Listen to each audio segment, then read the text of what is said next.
The center court crowd at Wimbledon had barely settled when the defending champion walked off the grass, her title defense in ruins.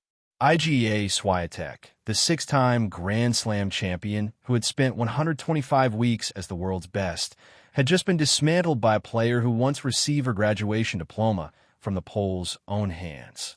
The scoreboard read 7-69, 6-2. The reigning queen had been dethroned.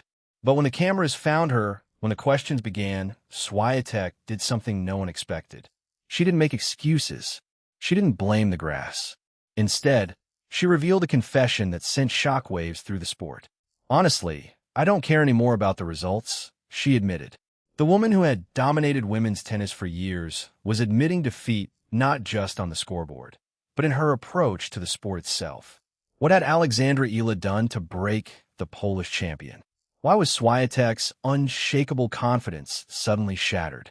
And what does this shocking confession mean for the future of women's tennis? Mallorca, Spain, 2023. A 17-year-old Alexandra Eala stood nervously at the Rafa Nadal Academy, her heart pounding with excitement. Before her stood Iga Świątek, the world number one, a multiple Grand Slam champion and the guest of honor at her graduation ceremony. The Polish star handed the young Filipina her diploma, a moment that would be forever etched in Eala's memory. It was a moment of pure inspiration, a legend passing the torch to the next generation.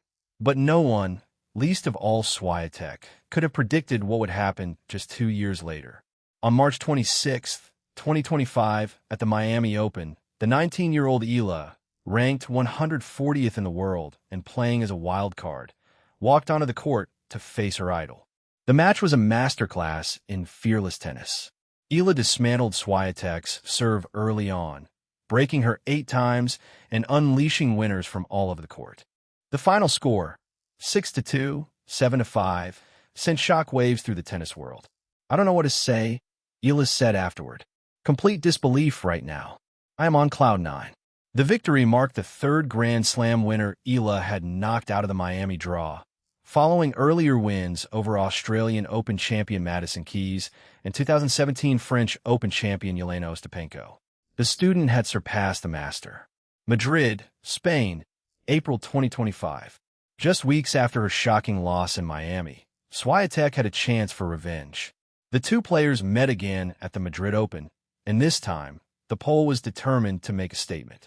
She won the match in 3 sets, a hard-fought victory that seemed to restore order to the tennis universe. The world number 2 had proven that her Miami loss was a fluke, a momentary lapse in concentration against a player who had simply had the match of her life. But the revenge was hollow. Świątek had won, but something was still wrong. Her confidence was shaken. The cracks that Eala had exposed in Miami were still there, papered over but not healed. The Polish star, who had spent 125 weeks as world number 1 and won 6 Grand Slam titles, was struggling with a consistency that had once been her trademark. She had not reached a tournament final in 2026, a barren run that was unthinkable for a player of her caliber. When Wimbledon arrived, the stakes could not have been higher. Świątek was the defending champion, the woman who had lifted the Venus Rosewater dish just a year earlier. But standing across the net from her in the 3rd round was a familiar face. Alexandra Eala, the 29th seed, the player who had become her nemesis. The center court crowd was electric. The Philippines' flags waved. And Eala, now 21 years old, was no longer the starstruck teenager who had once accepted a diploma from the Pole's hands. She was a seasoned campaigner, a player who had beaten 9 top 10 opponents in the previous year. Wimbledon, England, July 4th, 2026. The center court at the All England Club was packed, the atmosphere electric. Iga Świątek, the defending champion and world number 3, walked onto the hallowed grass with the weight of expectation on her shoulders. Alexandra Eala, the 21-year-old Filipino sensation, walked onto the same court with the confidence of a player who had already beaten Świątek once before. The match was a battle of nerves, a test of wills that would stretch both players to their limits. The first set was an epic, lasting 84 minutes, and featuring a tiebreak that had the crowd on the edge of their seats.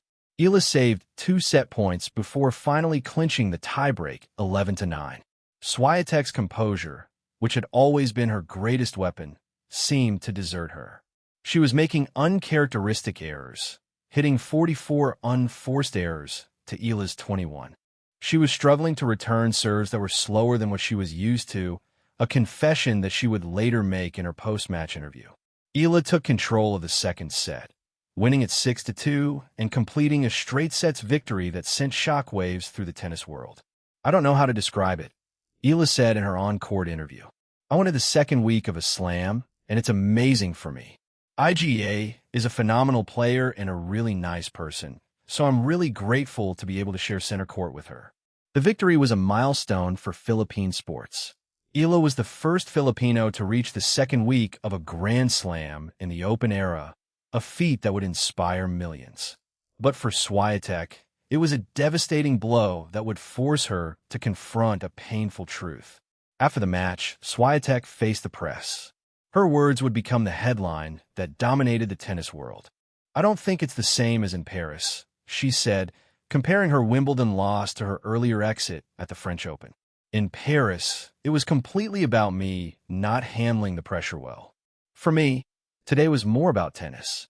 She was happier with her game, but she was also brutally honest about her struggles. "Honestly, I don't care anymore about the results," she admitted. "I've been so focused on them that it's hard to continue like that. So I'm really trying to let it go. I don't have good results, so I'm not going to expect good results because they're just not happening. I'm not on that level yet. I need to work from the beginning and try to just get my tennis better." But it was her confession about Eala's serve that truly shocked the tennis world. "Alexandra was more brave in important moments," Świątek said. She added, "It's tough for me to accept missed returns from the slow serves. It's such a different rhythm. I wanted to be present in the second set. Then she was serving slower and slower, and it became tougher and tougher for me to return those serves." The admission was a window into the mind of a champion who had lost her way. Świątek, the player who had dominated the sport with her precision and power, was undone by a slower serve that disrupted her rhythm. The loss would see her drop from 3rd to 6th in the world rankings. Tennis legend Kim Clijsters weighed in, suggesting that Świątek's problem wasn't technical, it was psychological. "I have a feeling Iga is too desperate to win. It's becoming an obsession," Clijsters said. "She goes into the match with a no-lose mentality, instead of enjoying the freedom of play she used to have." The aftermath of Świątek's Wimbledon defeat sent shockwaves through the sport. Her ranking dropped to 8th in the world. She had not won a tournament all season, a drought that was unthinkable for a player who had won 6 Grand Slams. Brad Gilbert, the legendary coach who had worked with Coco Gauff and Andre Agassi, was blunt in his assessment. "Iga surprised me the most. How much she's fallen off. She switched coaches. She hasn't been in the final in the last 10 months, he said. Gilbert suggested that Świątek needed to take a page from Carlos Alcaraz and Jannik Sinner, who had constantly added to their games to stay on top. "You got to add to your game. You got to be willing and flexible. If I need to make a change, it's right now," he advised. For Eala, the victory was a defining moment that would elevate her to new heights. She would go on to win the Wimbledon DC Open just weeks later, defeating world number 3 Jessica Pegula in the final and climbing to a career-high world number 20. The victory over Świątek at Wimbledon was the catalyst for a run that would see Eala become the first Filipino to win a WTA 500 title and the first from the Philippines to crack the top 20. The two players, once mentor and student, had become rivals. But the rivalry was defined by respect. Maybe for someone like Iga, who's won so many slams, this achievement may seem small. But for someone who grew up in the Philippines, "I went to train with my brother and my grandfather every day after school, with my ruffled socks and light-up shoes and chubby cheeks. To her, this is everything." Świątek's silence had been broken, and her confession was a sign of a champion in transition. The question now was whether she could rebuild, whether she could find the fire that had made her the best in the world. Meanwhile, Eala's star continued to rise, a testament to the tenacity that had carried her from the cracked courts of Quezon City to the hallowed grass of Wimbledon. From a graduate who received a diploma from a legend's hands to the champion who conquered that legend on the biggest stage, Alexandra Eala's journey is a testament to the power of tenacity. In Iga Świątek's confession, her admission of vulnerability is a reminder that even the greatest champions can lose their way. But in the end, the sport always moves forward. New stars rise, old champions fall, and the game of tennis continues to write its most dramatic chapters.